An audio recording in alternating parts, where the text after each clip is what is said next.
back with another match preview. It's for another much anticipated game. They just seem to be like that at the minute, don't they? Every game's our biggest game. It's at Dover away, the Crabble Athletic Ground.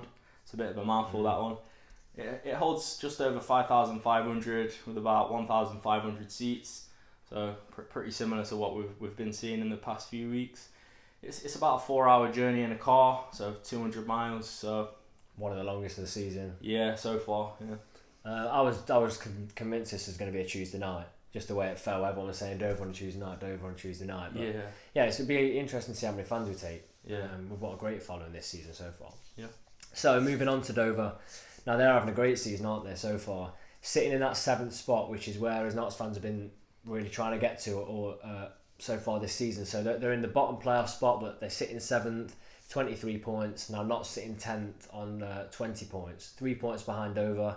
Now this is a game where you hope that Notts could maybe make it into the playoff places with a victory, but obviously the teams above are going to have a say in that as well. Yep.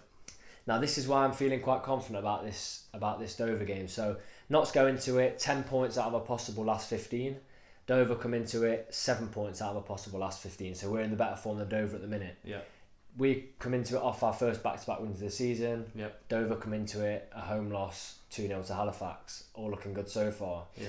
Delve deeper into it. Dover, 1 home win all season, none in their last 5 at home. Again, that run's going to end, isn't it? Yeah, but I know you say it, but you know it's all looking good for Notts. Our away form's not been amazing, but you know it's things that can help Notts along the way. So looking at the table and the previous results, that's how we sit at the minute. Yeah, and I think we've said it a fair few times now, but you just sort of feel like now it's a turning point. There was a stat where we didn't concede a goal at home in September. If you'd have said that over the summer we've had, you'd have took it with open arms. Yeah. But yeah, on to players to watch for Dover. Now, we've got Scott Doe. He's a defender. He's only played about 90 minutes for him this season. 4 times, I think. Last 4 games. Oh, yeah, the last 4 games. Yeah. All right, he's played the last 4 games. He played a lot for Dagenham and Redbridge, didn't he? I remember him from Dagenham. Years ago. He played loads of games for him, didn't he? Yeah, like you're looking at his stats like 40 odd a season consistently. Yeah, so it's good going. Obviously a player that doesn't struggle with his fitness. Yeah. So he's going to be key in defence. Moving on, we've got Oscar Gobbin now. People may have heard of him from his time at Huddersfield, began at Southampton, Eastleigh I believe last season. So you know he's got loads and loads of experience, 28 years of age, and he's got an engine in the middle of the park. I think we can match him with Rose. Obviously he's got an engine as well. He needs to, we've spoken about it so many times, he needs to kind of step up. But Gobbin hasn't been in the squad for the last couple of games, whether that's injury or out of favour, completely out of the squad. So he could possibly be back for this week, and he's one we've got to watch. Yeah. Moving on further up the pitch with a striking force, it's, I might butcher this one, Ini Effiong. One of the two. He's got 7 goals a season already, where you look at his last season, he got 9 goals. So he's not one of the most prolific strikers, but to have 7 goals already, it's pretty good going. And if you can keep that momentum, maybe it might be a problem for us, I think. Yeah, more than any of our strikers, obviously. But he scored 7 of their 19. And you've got Notts players, you've got a lot of Notts players chipping in at the minute, so we kind of balance that out. But to score, nearly half of your team's goals is pretty good going, and he's one that hopefully we don't have to remember the name of. Yeah. Well, moving on to Notts County team news. So there's 1 game left of Doyle's ban. We've been doing pretty well without him. We did say that it would be a test of the squad to see how we can do without our captain. And it's been pretty good, hasn't it? Yeah, it doesn't really look like we've missed him. He is a solid player and he has been playing well, but it'll be interesting to see what happens when he does come back. Yeah, whether he'll slot straight in. Yeah. Obviously, Jim O'Brien's still well over a month out with his injury. Yeah. Now, Ardley's been speaking ahead of this trip to Dover, and there's a few players that were injured that are looking to come back. So Turner and Kelly Evans have both had a full week of training.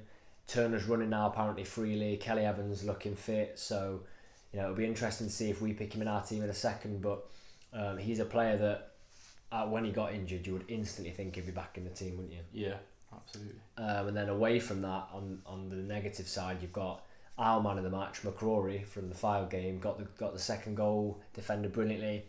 Now, thinking back to it, he did take a lot of knocks in that game, didn't he? He did, yeah. He was smashed about. And Ollie said he's been in a lot of discomfort, very sore since the File game. So he's touch and go at the minute when it comes to that. But that's pretty much the team news that we've got for Notts at the minute. Yeah. Moving on to our preferred lineup. Same old every week. Slocum, slot straight in, and goalkeeper. Now the defence, it's a bit of a matchup, isn't it? Sort of tying together who we think will be ready for the game, being that we've got all the injuries. We've gone for a back four of Bakayoko left back, Turner centre back with Rawlinson, and Kelly Evans right back. Kelly Evans right back purely for me, just maybe to get Brindley back on his toes, because I think he didn't play very well against Firewood. Lots of crosses came in from his side. Yeah, we mentioned it. Yeah, Rawlinson and Turner. I mean, Rawlinson played a blinder, I think, against Firewood. He cleared everything.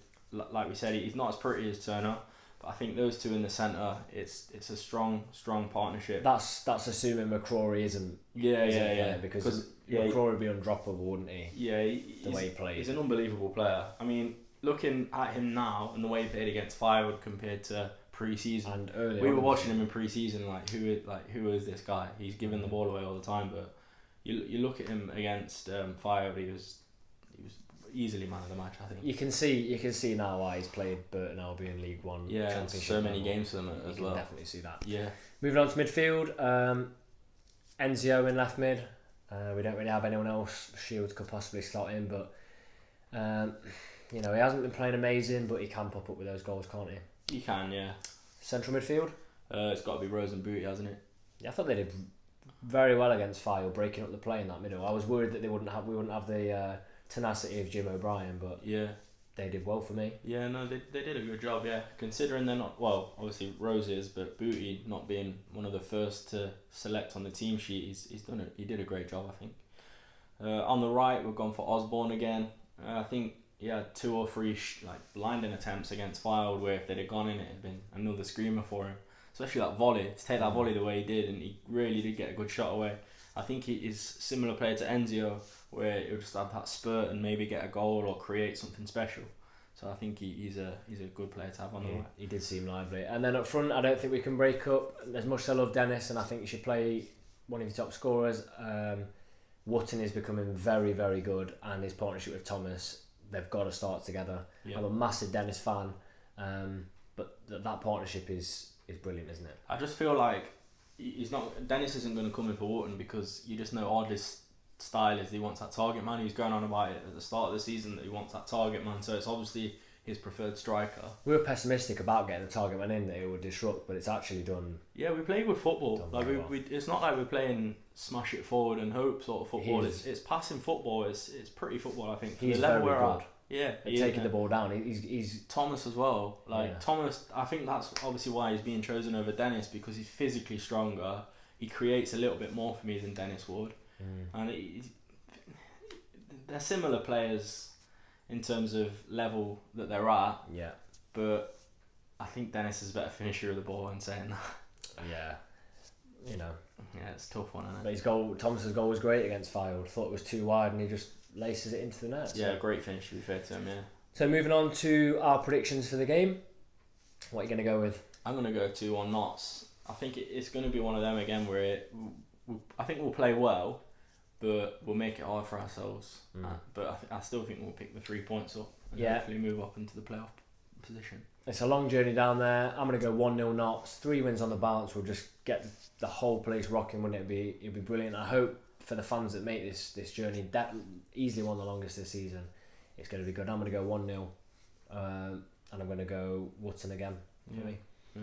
So that'll be really good. Let us know what you think in the comments, what your preferred lineup would be, and your prediction for the game. Thanks for watching, guys.